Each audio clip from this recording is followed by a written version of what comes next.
Hey, Gino here from Real Everyday English. So there's one little word that finds its way into a lot of sentences in English, and this word is the word as. A-S. It seems to be everywhere. Do you want to know how to understand this word better and how to use it? Then join me in this week's video. Let's go.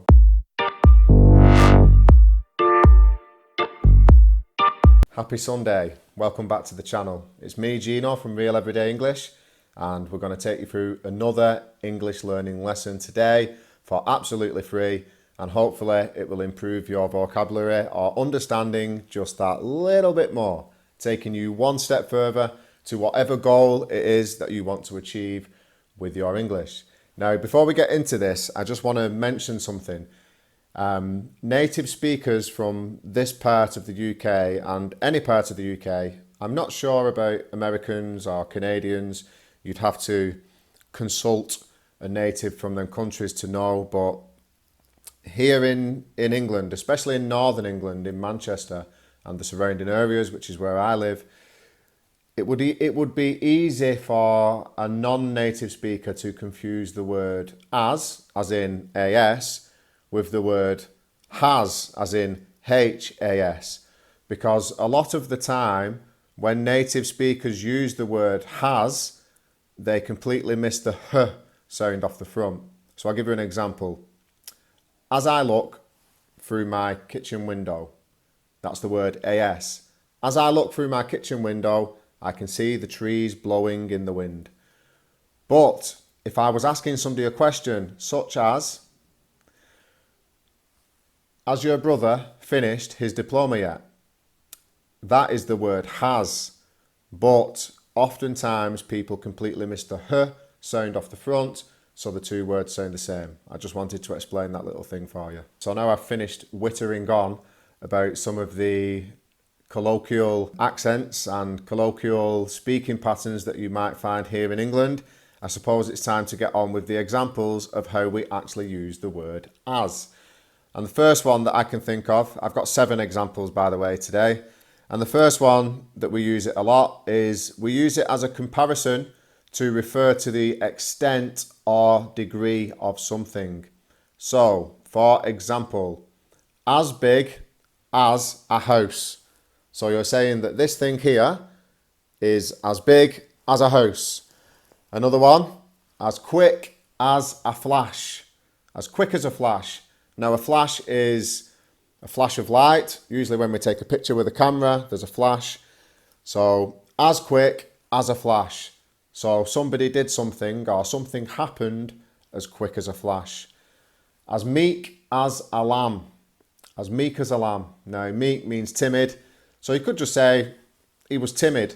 But if you say he was as meek as a lamb, it means that he was really timid. It's like an exaggeration or an emphasis of the word meek. So he's as meek as a lamb. Another way we use it is in instances like as soon as possible, ASAP.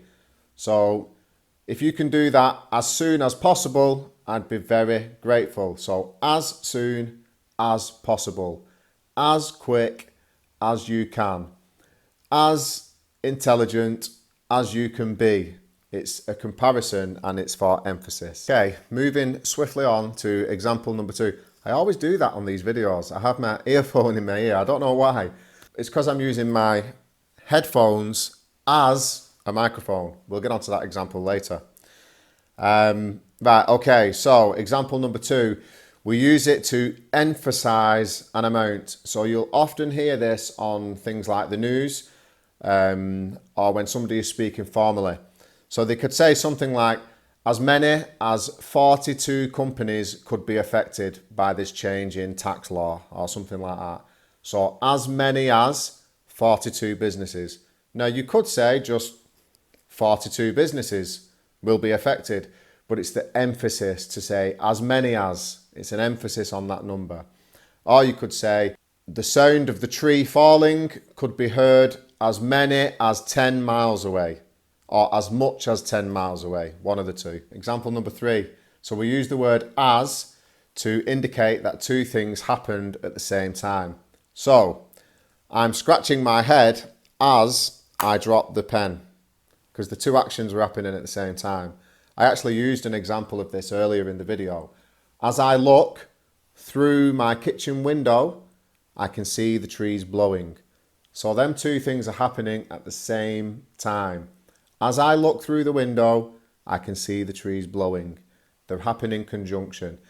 Another way you might hear this phrased is just as, which is kind of an emphasis that it happened right at that moment. So, for example, I could say, I was in a meeting at work the other day, but just as it started to get interesting, I had to leave. So them two things happened at the same time. I had to leave to my next appointment and the meeting started to get interesting. Number 4. And number 4 this week is when we use the word as to replace the word because or since. So I'm going to give you one example and I'm going to show you what it looks like with the word as, because, and then since. So the example I've written down is, I'm going to stop as I am very tired. So I'm going to stop as I am very tired. And basically, to show you this example with because and since, we just replace the word as with the word because or the word since. I'm going to stop because I'm very tired. I'm going to stop since I am very tired. Same thing. Moving on to number 5. Another way we use it is kind of like even though. So to give you an example, you could say, even though she is sweet, she isn't a very good worker. So even though she is very sweet, she isn't a very good worker. And that sentence would look something like this with the word as. As sweet as she isn't a very good worker. So as sweet as she isn't a very good worker. And it's kind of like saying, even though she's sweet, she's not a good worker. Number 6, flying through the examples this week. I like it when it's like this. So another way we use this is to describe during the time of being, usually in the past. Well, always in the past to be fair. So for example, I worked as a teacher when I was younger. He had often been ill as a child. So it's to describe being something at a certain time in the past. Example number 7, which is the last one for this week, we use it to refer to the function of something. Now that may sound weird, but I'll give you an example. Okay, so I can use my pen as a back scratcher. If I have an itch on my back, I can use my pen as a back scratcher. I could use 2 pens as a set of drumsticks to play the drums. I actually used an example of this earlier on as well in the video, which was I use my headphones as a microphone to record these videos. So that is how we use the word as to refer to the function of an object or something or person or whatever. Okay people, that's it for this week's video. I hope you enjoyed it. I hope it's helped you understand better how we use this little word that seems to pop up everywhere in English. If you think this video was useful, then please feel free to share it with other people you may think will find it useful. If you want a conversation partner and you want to practice with me, yes, you can practice with me. Book a practice session with me by emailing me on the email address that I'm going to leave in the comment section below as a pinned comment. Until the next video, take care and I'll see you again. Bye bye.